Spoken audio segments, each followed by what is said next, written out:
Got expenses, you know. Guess what? Uncle Sam don't give a shit about your expenses. You want bread? Fuck a baker. Hello, everyone, and welcome back to I Fucking Love This Movie. Episode 10 is the William Petersen double feature. I will be talking about the films To Live and Die in L.A. and Manhunter, two of my absolute favorite William Petersen films. But before we get into that, let's bullshit a little bit, shall we? I had no intentions on re-recording this intro, but I listened to it back this morning before I actually started, obviously I'm recording this before I record the episode, before I started recording stuff. I was like, I got to redo that. I sound so tired and unenthusiastic, and that's completely not the case. This heat, work, I work in a concrete hot box. It takes a lot out of me during the week, and that's kind of why I don't really do too much as far as like putting content out there, which I need to stop. I just need to kind of work through it. And, I've been doing a lot of thinking about that. So I do apologize for the delay. Work's been crazy. I got promoted. I now manage my department, which is insane. I've been at the same place for like 15 years. And then it's just like, oh, now you run it.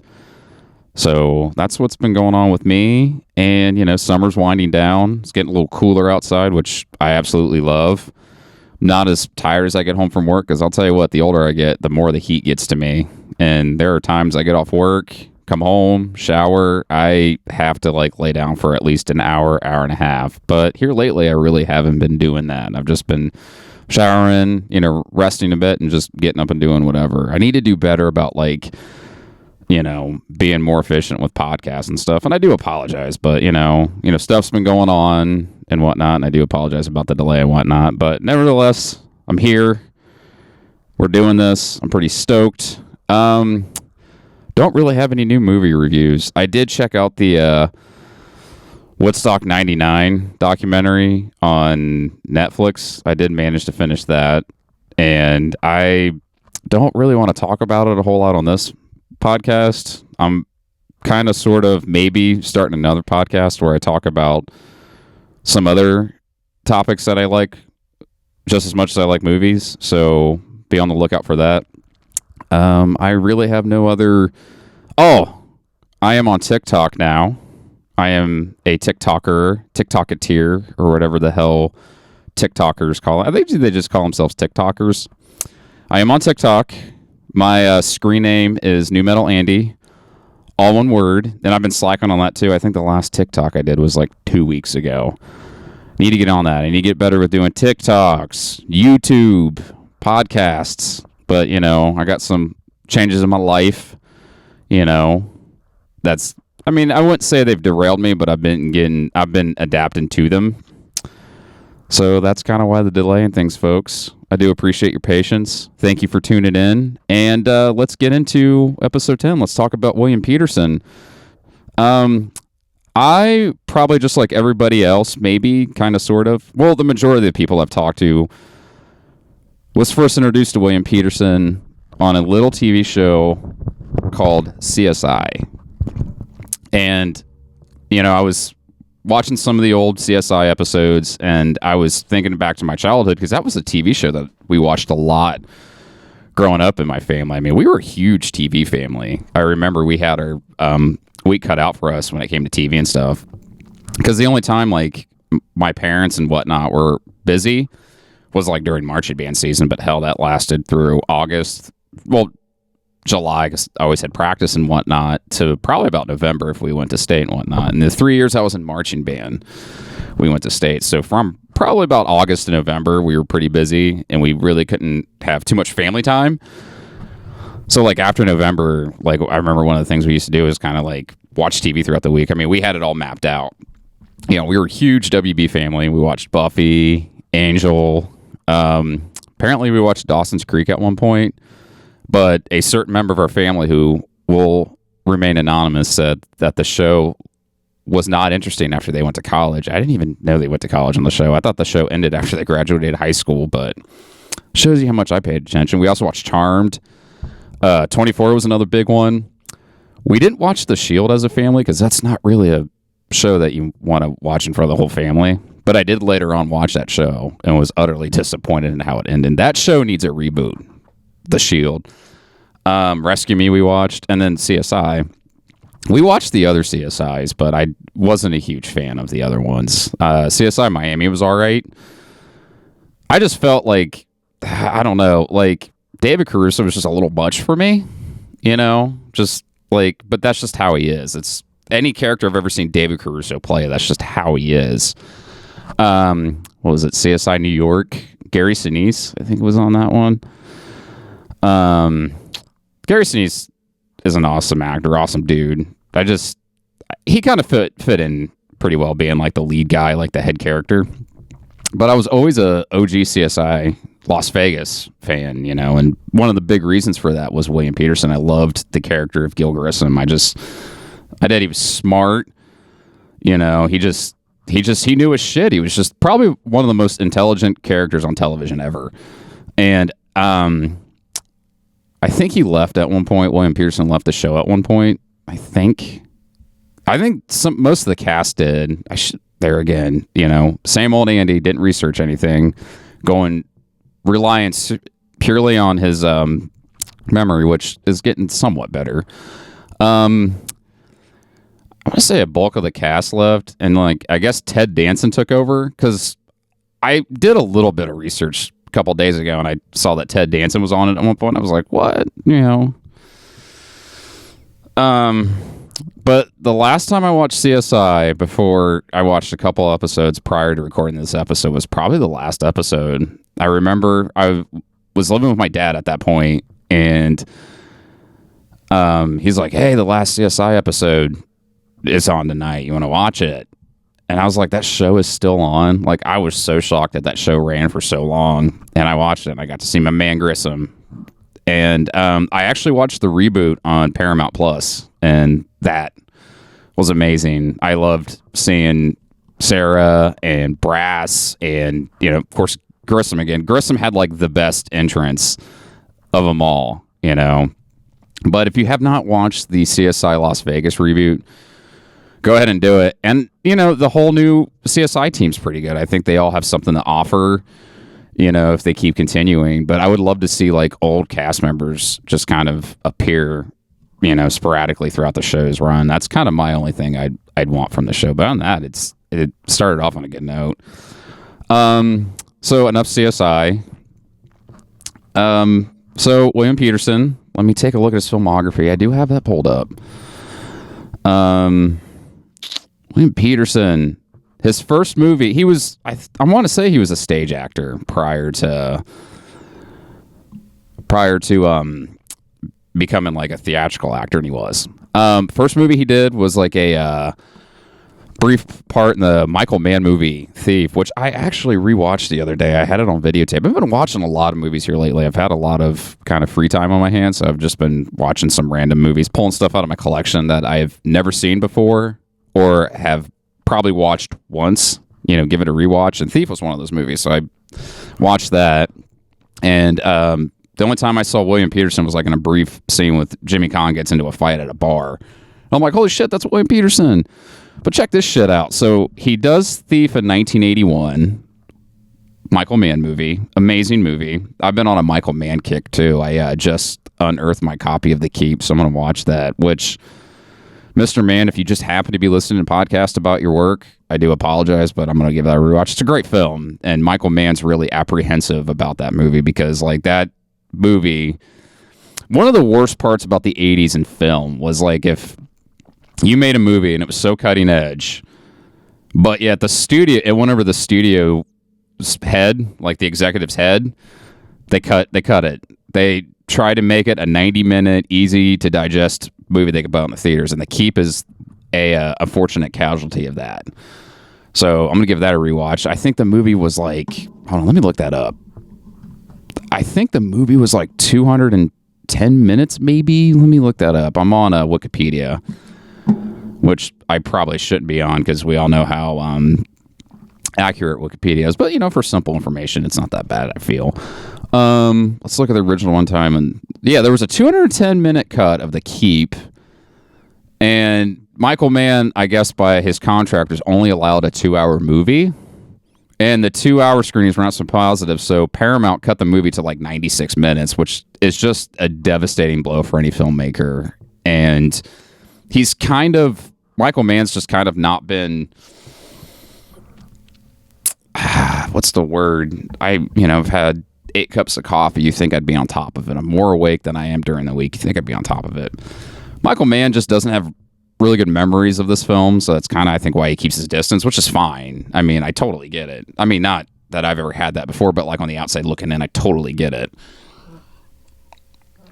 But yeah, The Keep is one of those unfortunate examples that if it's so cutting edge and so, ahead of the curve, but it goes over like the studio exec's head, they'll cut it. And Once Upon a Time in America was kind of like that too. I mean, it was a crime movie, but it was like 3-4 hours long, and they're like, well, we need to do like a 90-minute or 2-hour cut to put it in the theaters. Because that's what the 80s was really all about, was like just something feasible, something for the audience to kind of, be entertained for 90 minutes, and they make their money back. Because I don't know if you know this or not, but the Hollywood is a Fortune 500 business when it comes to the majors, So enough about that. I went on a tangent. So he was in Thief. Let me get back to William Petersen's Wikipedia page. So he did Thief in 1981, Michael Mann, and I am currently on a Michael Mann kick. 1985, he does To Live and Die in L.A. with William Friedkin. And then in 1986, he goes back and does another movie with Michael Mann called Manhunter. Dude, he's just had a banter fucking start to his film career. I mean, he worked with Michael Mann twice. Then he works with the great, legendary William Friedkin. I mean, we'll get into that later. Other stuff I really haven't seen from him. I remember watching Young Guns. I remember him being Pat Garrett. I think the one thing, that's another movie I need to rewatch, is Young Guns and Young Guns 2. And I love Young Guns 2 because I love the Bon Jovi song, Blaze of Glory, which was a solo track, everybody. That's not a Bon Jovi song. That's a John Bon Jovi song. He was in Fear. Fear was a movie that I watched on cable, and it was one of those movies you would watch on cable, and you like catch it 20 minutes in. And at the 20-minute point when you catch something on TV, it's like, well, do I sit and watch it and try to figure out what happened in the first 20 minutes, or do I just kind of wait to catch it again where I can watch from the beginning? And I remember watching Fear on cable, and the scene where Marky Mark's being introduced to Reese Witherspoon's father, and I was like, holy shit, that's fucking Grissom. Grissom's her old man, and he's a badass in that one too. He's like, I ain't gonna let this little punk fucking ruin my little girl and shit. And he fucking doesn't put up with Marky Mark shit. He's like, pull your pants up, open a burger joint with your brothers. Have not seen The Skulls. I've heard about it, but I've never seen it. The Contender, I thought was a Michael Mann movie, but it isn't. And that's pretty much, I mean, he's done quite a bit. He does have a pretty vast, filmography, but like, I'm not going to go through and try to pretend I know what half this shit is. I'm only going to talk about the stuff that I do know or have an idea about. His television resume is pretty stacked. Was on the 80s Twilight Zone, which were very entertaining because that came out around the time as Amazing Stories, and you kind of felt like it was competing against each other. That's it for William Petersen. I did learn this the other day. He was in the running for the Vincent Vega role in Pulp Fiction. I guess Tarantino had like a list of names he wanted for that role. Michael Madsen was on that list, and he couldn't do it because I forget, he had something huge at that time. He already got offered a role, and it was a scheduling conflict. That's what I meant to say. John Travolta, which the studio was like, oh, I don't know. He's the talking baby guy now. Like, do we really want him in this movie? And one of the great things about Tarantino was like, dude, have you seen the movie Blowout? Have you seen Urban Cowboy? Like, Travolta's great. And actually, it's because he mentioned Blowout in one of the interviews for casting Travolta is the reason I watched it. And that's so, yeah. Blowout's an awesome movie. Watch it because it's an interesting film. It's a De Palma movie. It's an interesting film because, you know, we're used to seeing John Travolta being like a sweat hog, being Danny from Grease, which, rest in peace, Olivia Newton-John. She passed away a few days ago. Tragic. Cancer sucks. So rest in peace, Olivia Newton-John. Just weird. I saw a bunch of stuff plastered for Grease because, you know, she's known for Grease. She was Sandy in Grease. Nothing about Xanadu. Which I heard is not a bad movie. And I probably will watch in the future. Not going to lie. Got to give it a chance. And I think ELO does the soundtrack. And my father's a huge ELO fan. And that shocked me. So back to Travolta. So, like, prior to Blowout, you're used to seeing him as Danny from Grease, the sweat hogs from Welcome Back, Kotter, the guy in Saturday Night Fever. Sorry, Saturday Night Live. I must have been thinking about the show subconsciously. Urban Cowboy. So you're used to seeing him kind of be these, like, you know, heartthrob hunk roles, and then, like, it's just turned on its head with Blowout. Here's this guy that works just like. He's a complete 180 from those characters everybody saw, and I love Blowout. It's a great film. Highly recommend watching it. So I went on a tangent about Travolta. I am back, ladies and gentlemen. So Miramax was apprehensive about that. That, and, you know, Travolta was still making bank. Like, he was not at a good point in his career, but the dude was still, you know, making money, you know, with those Talking Baby movies, the Look Who's Talking franchise. And the other one was William Petersen.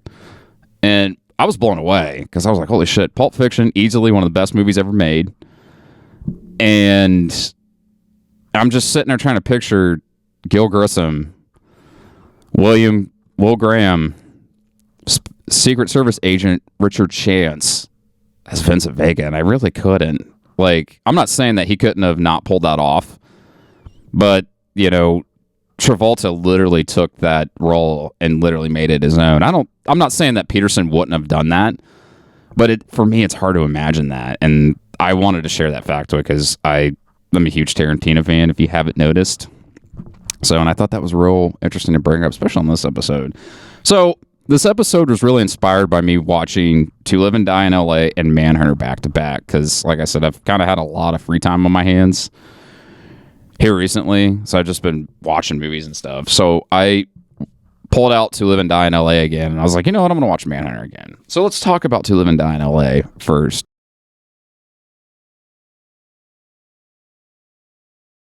Sorcerer, cruising.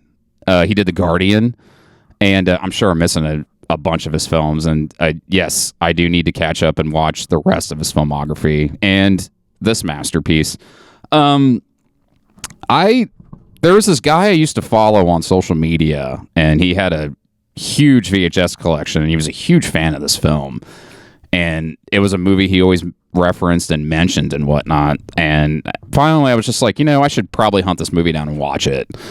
And I've ended up finding it at a Big Lots for like $6. And I was like, what the hell? It's $6. Like, I can't lose. So I bought it. I think I watched it a couple of times, but the first time I watched it, I was blown away. First impression, to me, it was like a Miami Vice episode that really wasn't a Miami Vice episode, directed by William Friedkin. That's kind of what the movie is like, and that's the biggest compliment I could ever give a film, because Miami Vice is one of the greatest TV shows of all time. And for some reason, this movie kind of just looks like a Miami Vice episode, but instead of, you know, Crockett and Tubbs, you get these Secret Service agents that are hunting down a counterfeiter, you know, this, you know, master artist, you know, Eric Masters, who is played by the legendary, the just iconic William Dafoe. I think this is probably one of his first movies. You know, I know he was like a extra in the movie Heaven's Gate, and I think I heard a story he just got fired because Michael Cimino, who directed that movie, was just, his like ego was just was like on 10, and like if you like sneezed wrong, he just fired your ass. That's another movie I would really love to cover on this podcast, is Heaven's Gate, because Heaven's Gate is regarded as one of the worst movies ever made. It's not the best paced movie. That's why when I got the Criterion DVD, you know, I think it's like the 4-hour version. It took me like 3 nights to finish it because I couldn't sit and watch it in one setting. I had to watch it in parts. So kind of like a TV miniseries. But back to Live and Die in L.A. The score is by Wang Chung, which surprised me because, and from the outside looking in, you think Wang Chung, like, oh, everybody have fun tonight. You know, dance all days. What was that song that they did for the Breakfast Club soundtrack? I'm going to look that up. Isn't it Fire in the Twilight? Hold up. Where is it? I'm on their Wikipedia. I use Wikipedia a lot, which is probably one of my problems. Errors. Fire in the Twilight. Don't mind my mid-research mumbles. Some of them make sense. So yeah, the band that is responsible for such greats as Dance Hall Days, Everybody Wang Chung Tonight, and Fire in the Twilight, which was played in the Breakfast Club. It was played in the scene where they sneak out of detention and they see Principal Vernon and they just hightail it back, and then Bender creates a diversion so they all get back and nobody else gets in trouble. He takes the heat for it all. So, little fun fact. But yeah, they did the score, and the score's actually pretty good. You know, that's the thing about these, like, 80s bands that, like, have songs like Everybody Wang Chung Tonight, Everybody Dance All Days, is, like, they had the knack for making catchy tunes, but they were incredible musicians. And that's one of the reasons I love 80s music so much, is because, like, you know, you can sit and scoff at, like, a band that has that, you know, catchy, annoying song, but they're just, you know, stellar musicians, and Wang Chung is example of that. I need to dig that score out and actually listen to it because I have it on CD and I heard it was out of print. I may have gave the plot synopsis, but the movie's about a guy named Richard Chance, Secret Service agent Richard Chance, played by William Petersen. His friend has like 2 days left to retire, and he finds him dead in the desert, and he pretty much spends the entirety of this movie tracking down the guy responsible for him. And the guy is kind of responsible for it is Eric Masters, played by William Dafoe. And it's just, you know, Petersen goes off the edge in this movie, and that's what I love about it. And that's a complete polar opposite to Manhunter, which we'll get into next. Just reckless. And one of the interviews that I watched on the DVD, yes, I saw the DVD. I need to get the Shout Factory Blu-ray of this movie, or I just might get the Arrow one. You know, somebody said that this guy wasn't going to live long. I think it was Friedkin that said that. You know, this guy, the character Richard Chance, isn't going to live long. So, like, he lived recklessly, and he goes off the fucking rails, and just, oh my God. And the car chase scene, like, I remember watching that, and it's like 10 minutes. And it's just like, holy shit, like, it's like any moment. Mind you, I only seen this like a handful of times, so it wasn't like I had it, you know, embedded in my brain, and I was like, oh my God, what are they going to do? Because there's a scene in the movie where, like, they're going to, like, rob a guy to get the money to do business with Eric Masters, because, you know, they're William Petersen and John Pankow, who plays his partner, are like going undercover, and they're trying to like infiltrate William Dafoe's character, and he needs like a bunch of money up front, and then the Secret Service is like, I'm not going to give it to you. So they're like, fuck it, we're going to rob this dude. So they rob this guy, and like all these people are shooting at him and chasing him, and you're meanwhile like just caught up in it, like, why the fuck, what the fuck? They just robbed some dude. Like, it was just some guy. It was like some business guy. And then like this movie is just amazing, but like one of my favorite parts of this movie was like they're sitting in a meeting the next day, just completely oblivious. I mean, it was all over the news. They didn't get caught. They didn't get find out. And they're in this meeting, this morning meeting and shit. And they're like, oh yeah, a federal agent was shot and robbed of his money. And they're just like freaking out. And at that point, you know, just the stakes are even higher and shit. But prime example of, you know, Richard Chance, William Petersen's character, going off the fucking rails to get to, exact revenge on his buddy's death, who was like 2 days away from retiring. I may have mentioned that earlier. I don't know if I did. But just fucking awesome movie. I really hope I didn't give too much away. Definitely still a cult film.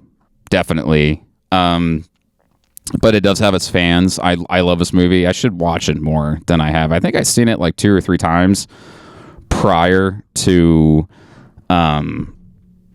watching it again here recently. So I watched this, and let's talk about William Friedkin for a minute. You know, fucking just, dude's an absolute legend. I think the first William Friedkin movie I seen was The Exorcist. I was not even a freshman in high school and I watched it. And that's a movie that is a flawless film. But when you go sit down and watch it for the first time and you've like seen clips from it on TV, like TV really ruins it. Because you're like, oh, okay, we know what episodes. I mean, there are still a few shocking scenes in the movie that TV really doesn't like spoil. But on that, it's just like, you know, you kind of know what you're getting, which is unfortunate. It's still a terrifying movie, regardless. The one thing that scared me about that movie was when Reagan would have episodes and I think it's Captain Howdy, correct me if I'm wrong, there's like this figure that has black and white face paint and just has like nasty teeth and just it's like the most demonic thing ever. I think that's Captain. I think it is. That was the only terrifying part of that movie. For me, at least. I mean, the premise is terrifying. Like, having something take control of you and you have no control of yourself. Like, losing control of yourself. That's what I'm saying. I get flustered, but if I'm lucky, I get to where I'm going and we move on. So, I always state the obvious. I've done that 10 episodes and I do apologize. I just do it for the people that just are my new listeners. So, if you've been a listener since day one for a while, please ignore them. But if you're brand new, welcome to the show, and that's kind of why I explain myself. Anyway, so yeah, that was the first William Friedkin movie I seen. The next one I want to say was The French Connection. I do need to give that one a rewatch. I have the first one on DVD, the 5-star collection, and then I got like the second one on Blu-ray. I feel weird because I got one in DVD, the other in Blu-ray. I should probably upgrade my DVD copy of French Connection. That's a really awesome movie too. I mean, Gene Hackman has kind of like a Dirty Harry-esque New York cop. I mean, the 70s, that was one of the reasons the 70s are so great about films. That's my favorite decade for films, like at least American film. Actually, just films in general, because there was so much shit that came out around that time. But that's one of the reasons why, the 70s are my favorite decade in films, because like American movies, these studios were willing to get a little ballsy and make real pictures because that's what the new wave of the new Hollywood was doing. Guys like De Palma, Scorsese, and whatnot. They were making like real movies. They were making gritty movies, and the studios kind of capitalized on that. And that's how we got Dirty Harry. That's how we got The French Connection. And it was just great to see. Like, I think The French Connection was done first, and then it was Dirty Harry. Let's look at when Dirty Harry was done. But still, to see Gene Hackman in that role, which is crazy. I do need to watch again. I don't want to elaborate on it too much because I do really need to. Actually, they released the same year. That's crazy. Hell, even seeing Eastwood in a role like that. But it was kind of foreshadowed though, because if you watch the Sergio Leone Man with No trilogy, you kind of see that. So when he does Dirty Harry, it's kind of no surprise, but it's still amazing. But enough about The French Connection. I do need to give that a rewatch. I need to watch the second one. And it was surprising that he came back for the second one because, actors like Hackman usually didn't do that kind of shit. They're just like, I did it once. I don't need to do it again. But he came back. There was probably like more of an incentive to come back the second time around. And that came out before The Exorcist. I haven't seen too much of Friedkin stuff. And like everybody else I talk about on the show, I do need to dive into their filmographies just a little bit more than the stuff that I own. I watched Sorcerer a couple months ago, and that blew my fucking mind. I mean, the Tangerine Dream score was amazing. I think that was like one of the first times in an American movie, like a major American movie, that they used a synth score. Could be wrong on that. I think they used... I'm not too sure about that. I want to say it is, but I'm wrong. And that was one of the other changing the guards when it came to the 70s, like in film, film scores were kind of divided. It was like, do you use an orchestral score or do you use a synth score? And they used the synth score for Sorcerer. And that was released in 77, and the biggest movie of 77, well, one of the biggest. Actually, it was the biggest movie of 77. What the fuck am I talking about? Star Wars used a traditional orchestral score, which worked for it. That totally worked for A New Hope. Sorcerer, however, that Tangerine Dream score totally worked for that. Cruising, I did see that. Very controversial. Still controversial to this day. I highly recommend watching that. Probably one of Pacino's best movies.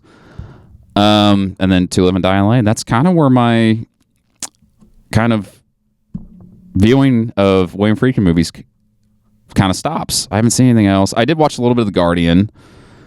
He did Blue Chips. Nice. I remember when that movie came out. Actually, I did see Blue Chips years ago. I think that's the Shaquille O'Neal, Nick Nolte vehicle.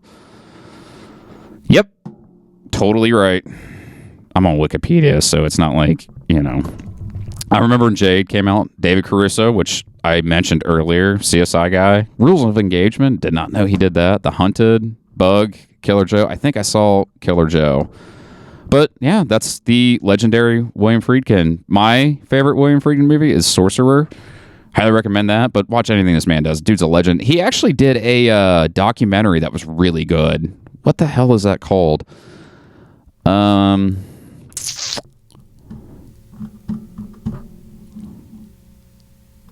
forget what it's called, but somebody did a documentary about him. It was just amazing. I love hearing the man talk, especially about his films. That guy is so in tune with the material that it's crazy. He brings like new perspectives to like the characters and the story and like the process and stuff. He's just, he's one of a kind. He's a rare breed of filmmaker and he's just wonderful. So yeah, if you get the opportunity, please deep dive into William Friedkin's filmography beyond The Exorcist. So I think I've went on about William Friedkin long enough. So let's move on to the next movie. So the next movie William Petersen did was Manhunter. And that was the first time I had seen him in a movie. Like the first time I had seen William Petersen anything was obviously CSI, like I stated before, but the first movie I ever saw with him was Manhunter. And it was kind of like the lost Hannibal Lecter movie for like the longest time. And then they did the movie Hannibal. And that was a huge deal because Silence of the Lambs was just, it's still to this day is one of the greatest movies ever made. And the fact that they were making a sequel to that was just mind-blowing because the book came out first. And then I don't know if the book came out and then they got the rights to it to do another one, or it was just kind of, once the manuscript was done, like MGM, who ended up doing Hannibal, got the rights to the movie right away. So that was a big deal.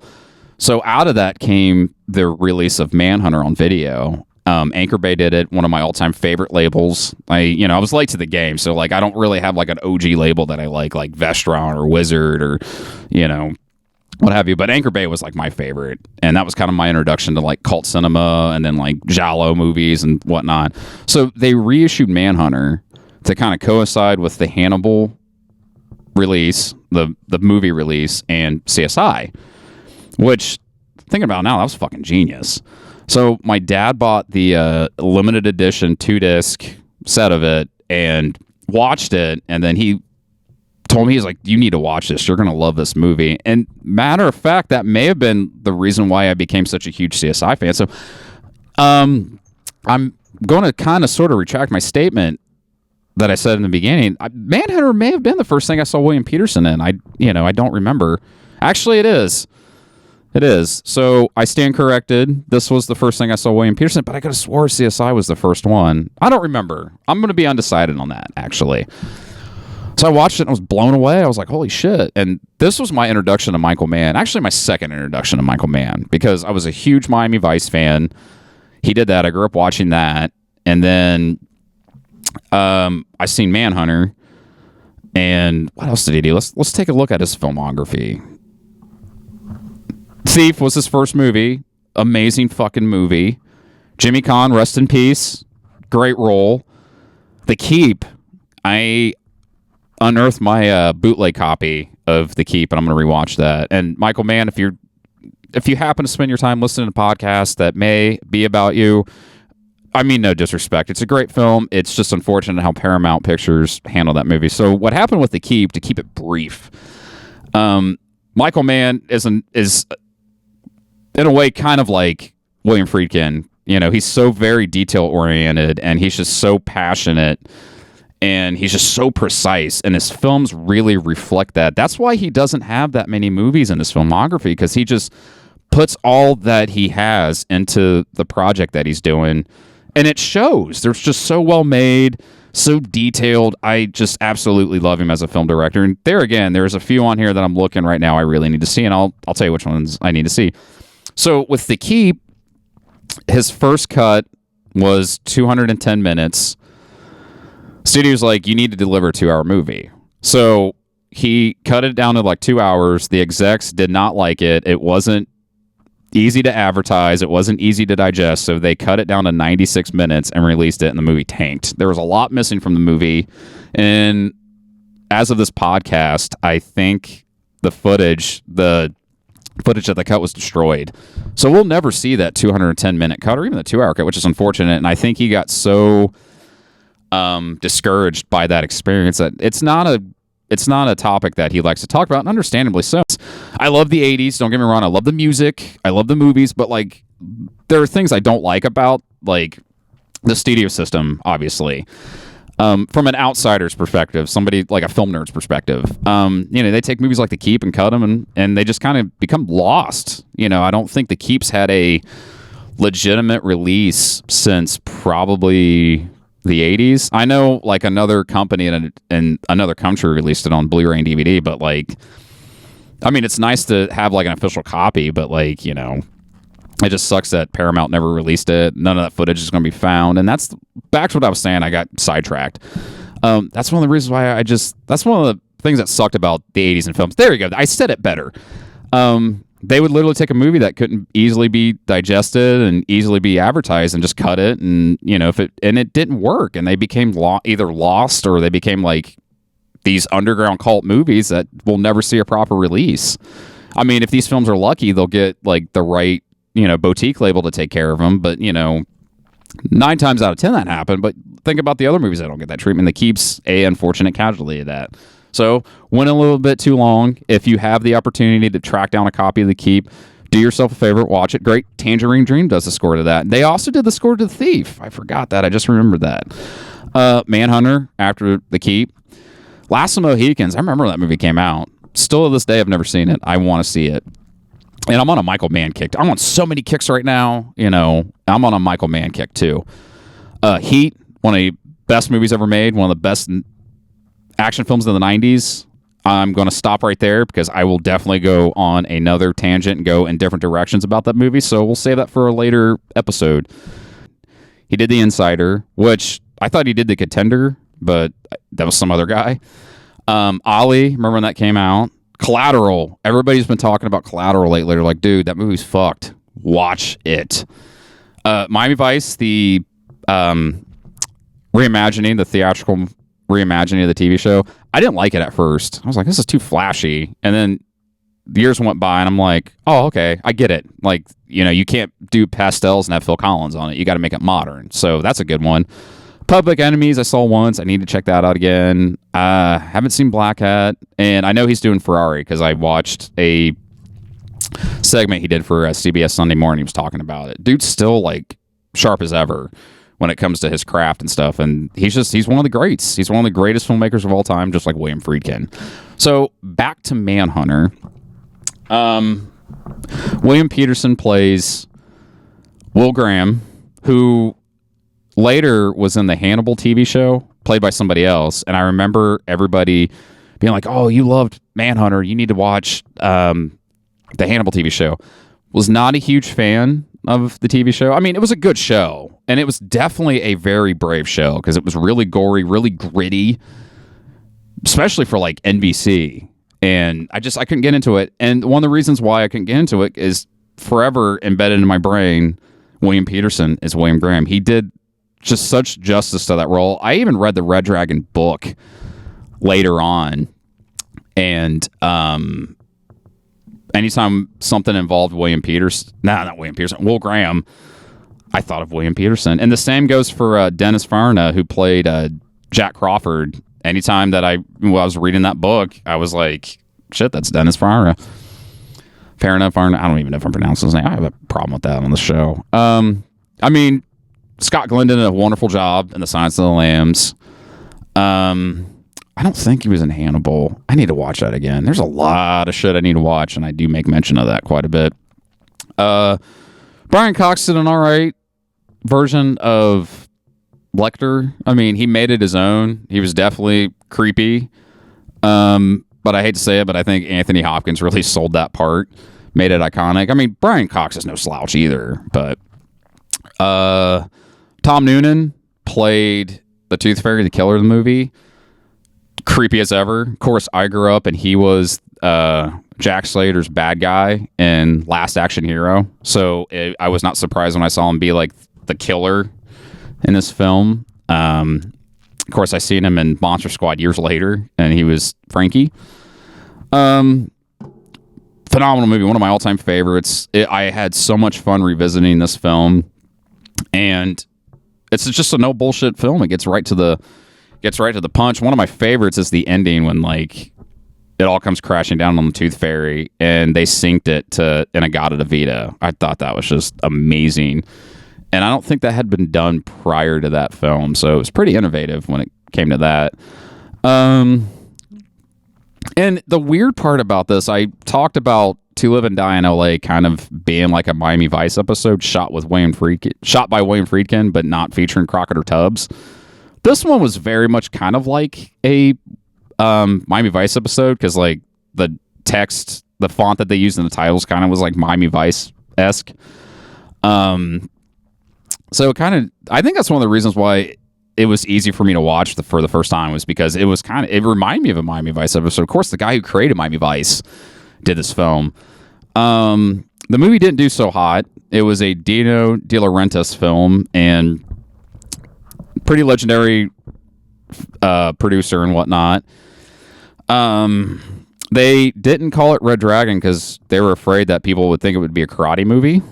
And Year of the Dragon, which was also produced by De Laurentiis, bombed at the box office. That's why it was called Manhunter. And I think that's kind of why it went kind of like unnoticed for years. I mean, it had its fans and whatnot, but like it wasn't until the Anchor Bay release that it really just kind of got put back out in the stratosphere and whatnot.